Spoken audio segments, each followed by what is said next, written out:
2023 में इसरो अंतरिक्ष में करने वाला है बड़ा धमाल।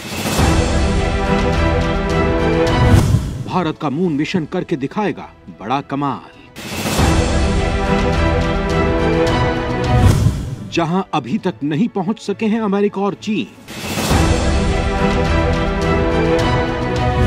भारतीय तिरंगा करने जा रहा है उस जमीन को रंगीन। गगनयान के उड़ान में भी अब नहीं होगी कोई बाधा। 2024 में पूरा होगा सपना हमारा। चीन की साजिश पर भारी पड़ा इसरो का जोर। अमेरिका भी अब नहीं करेगा कोई शोर। दोस्तों, जिस पल का आपको बेसब्री से इंतजार है, जिसके लिए आप अपने पलक पावड़े बिछाए हुए हैं, वो घड़ी जल्द ही करीब आने वाली है। 2023 में आपका यह सपना पूरा होने वाला है। भारतीयों का तिरंगा चंद्रमा पर लहराने वाला है। ये मैं नहीं कह रहा हूं, ये कह रही है भारत सरकार, जिसने संसद में ताल ठोक कर इसका ऐलान कर दिया है।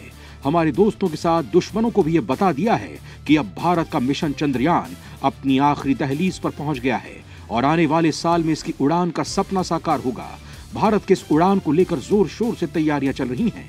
दोस्तों, चंद्रयान की उड़ान को लेकर आपकी जो खुशी है वो उस वक्त और दोगुनी हो जाएगी जब आपको यह मालूम चलेगा जिस गगनयान को अधर में लटकाने का चीन और अमेरिका ने प्लान बनाया था, उनके इस मंसूबे पर पानी फिर गया है।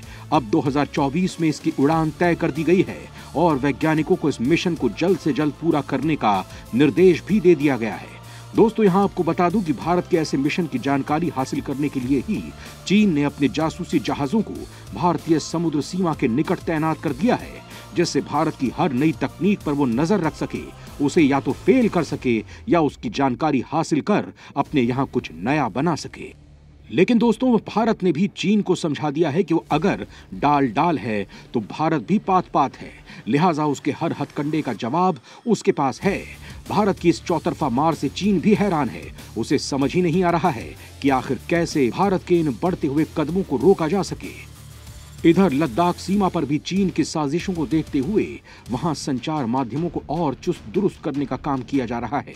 इसके लिए सरकार ने स्थानीय डेटा इंफ्रास्ट्रक्चर जियो पोर्टल विकसित करने के लिए भारतीय सुदूर संवेदन संस्थान से संपर्क किया है। मतलब कुल मिलाकर कहा जाए तो चीन के नापाक मंसूबों को ढेर करने के लिए भारत सरकार ने चक्रव्यूह रच दिया है, जिससे बचकर निकल पाना चीन के बूते की बात नहीं है। दोस्तों, आखिर कैसे भारत ने चीन की साजिशों को धता बताकर अपने मंसूबों में कामयाबी की तरफ कदम बढ़ा दिए हैं, आज की इस रिपोर्ट में मैं आपको इसकी ही जानकारी दूंगा। तो चलिए शुरू करते हैं।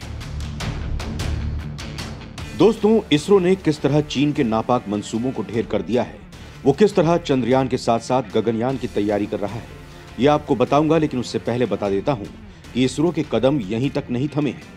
वो 2024 में गगनयान के साथ ही शुक्र पर भी जाने की तैयारी कर रहा है। 2024 में गगनयान के साथ शुक्र पर भी जाने की तैयारी। सौर मंडल के सबसे बड़े ग्रह का जाने का रहस्य। दोस्तों, 2024 में भारत दो बड़े मिशन की तैयारी कर रहा है। पहला है गगनयान, जिसका सभी भारतवासियों को बेसब्री से इंतजार है, और दूसरा शुक्र मिशन।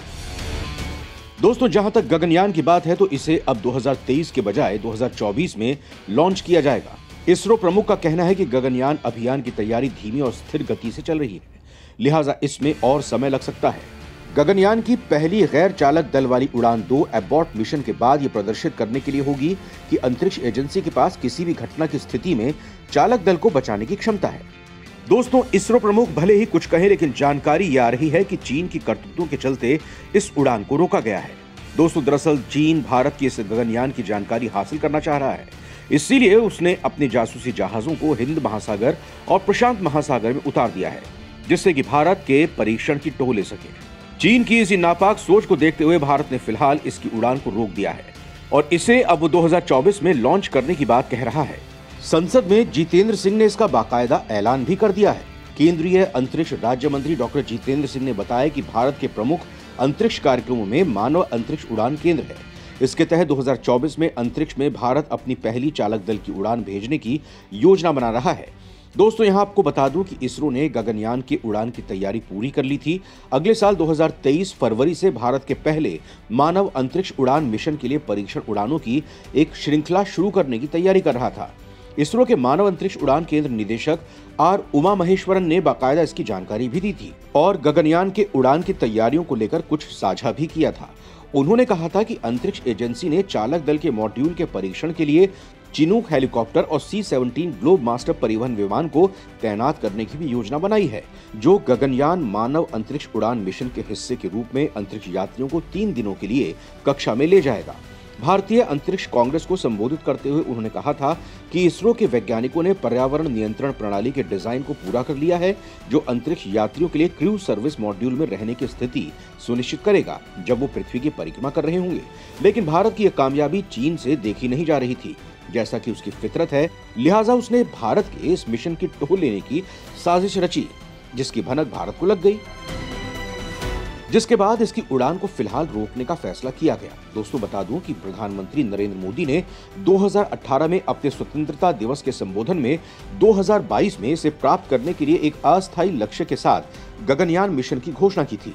हालांकि कोविड महामारी के कारण हुई देरी में और पहले भारतीय अंतरिक्ष यात्रियों के 2024 के अंत या 2025 की शुरुआत में अपनी पहली अंतरिक्ष उड़ान शुरू करने की संभावना है। दोस्तों गगनयान की तरह ही भारत 2024 में शुक्र मिशन की भी तैयारी कर रहा है। इसे भी दिसंबर 2024 तक लॉन्च किया जा सकता है। अगर भारत की उड़ान सफल रही तो भारत अमेरिका, रूस, जापान समेत उन चुनिंदा देशों में शामिल हो जाएगा जिन्होंने धरती के सबसे करीबी ग्रह शुक्र यानी वीनस तक अपना अंतरिक्ष यान भेजा है। दोस्तों शुक्रयान शुक्र ग्रह के वातावरण का अध्ययन करेगा, जो जीवन के लिए बिल्कुल भी अनुकूल नहीं है, जो सल्फ्यूरिक एसिड के बादलों से घिरा हुआ है।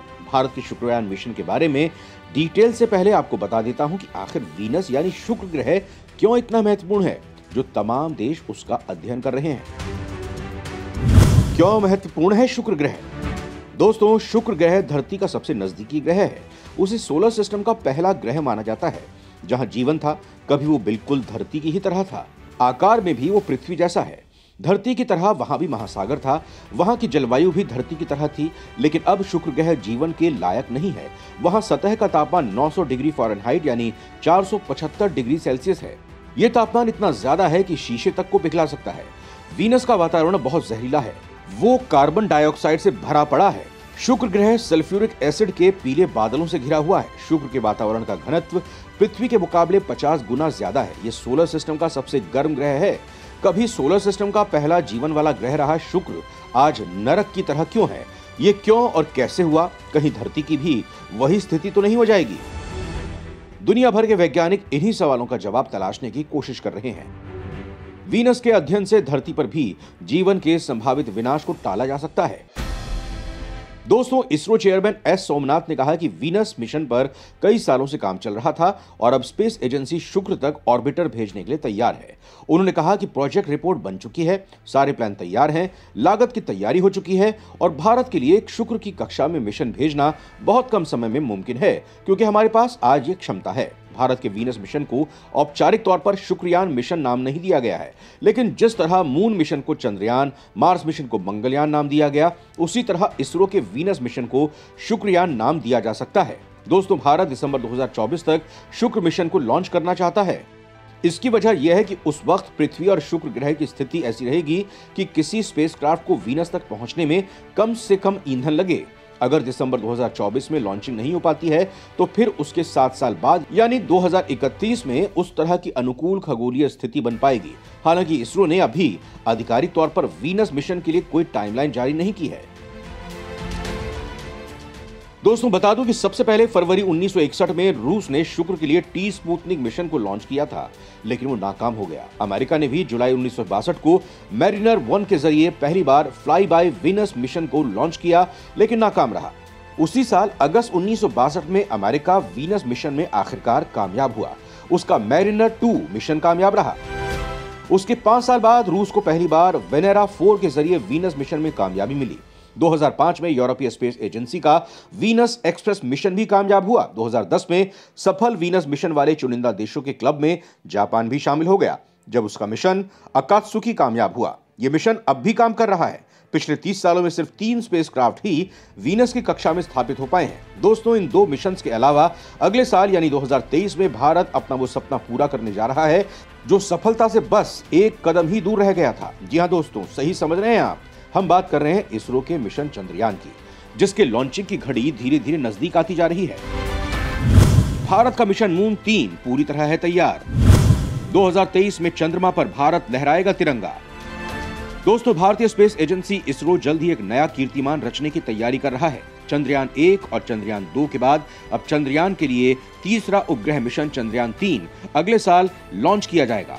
केंद्रीय अंतरिक्ष राज्य मंत्री डॉक्टर जितेंद्र सिंह ने संसद में इसकी जानकारी दी है। दोस्तों, कोविड-19 महामारी की वजह से चंद्रयान 3 मिशन में देरी हो रही थी। इस मिशन की पहली तस्वीरें अप्रैल में सामने आई थी। भारतीय अंतरिक्ष और अनुसंधान संगठन ने एक डॉक्यूमेंट्री स्पेस ऑन व्हील्स में इन तस्वीरों को जारी किया था। इस डॉक्यूमेंट्री में भारत द्वारा लॉन्च किए गए 75 उपग्रहों को भी दिखाया गया था। वीडियो में दिखाया गया था कि चंद्रमा की सतह को छूने वाला चंद्रयान 3 लैंडर कैसा दिखाई देता है। ये मिशन चंद्रयान 2 के बाद बनाया गया है, जो 2019 में चंद्रमा के पास दुर्घटनाग्रस्त हो गया था। ये सतह से करीब 350 मीटर की ऊंचाई से तेजी से घूमते हुए जमीन पर गिरा था। लेकिन अब ऐसी कोई गलती ना हो, इसरो ने इसकी तैयारी पूरी कर ली है। इसरो प्रमुख सोमनाथ ने कहा, C3 तैयार है, ये C2 की प्रतिकृति नहीं है। इस यान की अभियांत्रिकी बिल्कुल अलग है। हमने इसे काफी मजबूत बनाया है ताकि इसमें पिछली बार जैसी दिक्कतों का सामना ना करना पड़े। उन्होंने कहा कि इसमें कई बदलाव किए गए हैं। किसी भी उपकरण के विफल होने की सूरत में अन्य उपकरण इसकी भरपाई करेंगे। उन्होंने कहा कि रोवर यात्रा की ऊंचाई की गणना करने और खतरे से मुक्त स्थानों की पहचान करने के लिए बेहतर सॉफ्टवेयर से लैस है। दोस्तों, यही नहीं, भारत चीन की साजिशों को विफल करने के लिए अंतरिक्ष के साथ साथ सीमा पर भी काम कर रहा है।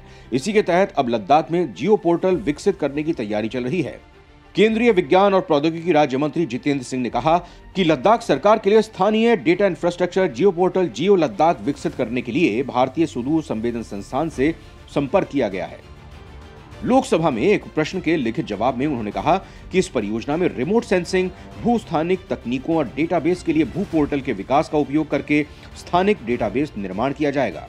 उन्होंने कहा कि परियोजना का उद्देश्य लद्दाख के अधिकारियों को भूस्थानिक तकनीकों और अनुप्रयोगों पर प्रशिक्षण देना भी है। जितेंद्र सिंह ने बताया कि इस कार्य को पूरा करने के लिए 1 जनवरी 2022 को IIRS और UT लद्दाख प्रशासन के बीच एक समझौता ज्ञापन पर हस्ताक्षर भी किए गए थे। दोस्तों, मतलब साफ है कि चीन की नापाक साजिश को विफल करने के लिए भारत अंतरिक्ष में ही नहीं, जमीन पर भी तगड़ा चक्रव्यूह तैयार कर रहा है, जिससे आने वाले वक्त में चीन की हवा निकाली जा सके। जय हिंद, जय भारत।